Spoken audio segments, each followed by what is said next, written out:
দেওয়ালে পিঠ থেকে গেছে, এবার দরকার কামব্যাকের। ঘরের মাঠে উইন্ডিজের বিপক্ষে ওডিআইতে ঘুরে দাঁড়াতে মাঠে নামবে বাংলাদেশ, আর সেখানে প্রধান প্রতিরোধ দরকার হবে বাংলাদেশের ব্যাটিংয়ে, বিশেষ করে মিডল অর্ডারে।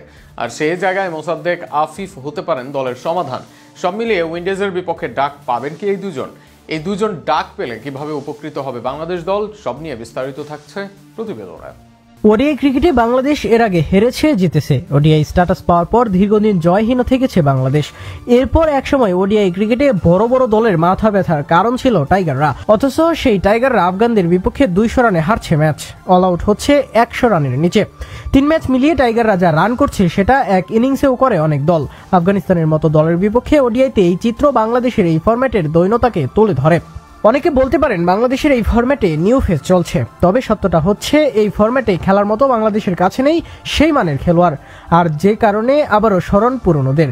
এবার তাদের কল্যাণে যদি পরিবর্তন আসে বাংলাদেশ দলে, আর সেখানে বড় নাম হতে পারেন আফিফ হোসেন ধ্রুব, যে রশিদ নবীদের বল খেলতে হিমশিম খেয়েছে বাংলাদেশ। তাদের বিপক্ষে সপ্তম উইকেটে 200 এর অধিক রানের পার্টনারশিপ করে জিতিয়েছেন আফিফ। আফগানদের বিপক্ষে আফিফ ব্যাট করেছেন প্রায় 40 ঘরে। এছাড়া লিস্টে ক্রিকেটে 151 ম্যাচে 3500 এর অধিক রান আফিফের, অর্থাৎ ঘরোয়াতে বেশ অভিজ্ঞতা সম্পন্ন খেলোয়াড় তিনি। অনেকে বলতে পারেন ঘরোয়া ও আন্তর্জাতিকের পার্থক্য, তবে আন্তর্জাতিক মঞ্চে আফিফ প্রমাণিত এক মুখ। হয়তো মাঝে অফ ফর্মে বাদ পড়েছেন, তবে ওডিআই ক্রিকেটে নিজের অস্তিত্ব টিকিয়ে রাখতে আফিফকে প্রয়োজন এই মুহূর্তে। লিস্টে ক্রিকেটে 196 ম্যাচে 41 অ্যাভারেজে ব্যাট করেছেন। মিডল অর্ডারে সিঙ্গেল খেলতে পারেন বাউন্ডারি। দলের ষষ্ঠ বোলার হতে পারেন। এই ফরম্যাটে আরেক পছন্দ হতে পারেন মোসাদ্দেক হোসেন সৈকত। বিশেষ করে নাম্বার 5 বা 6 হতে পারে তার আদর্শ পজিশন। সামনে প্রতিপক্ষ উইন্ডিজ, যাদের বিপক্ষে 80 অ্যাভারেজ ও 130 স্ট্রাইক রেট মোসাদ্দেকের। এছাড়া সিরিজ হারা আফগানদের বিপক্ষে তার অ্যাভারেজ 55, স্ট্রাইক রেটও বেশ ভালো। এই মুহূর্তে সুযোগ দেওয়া যেতে পারে এই অলরাউন্ডারকে।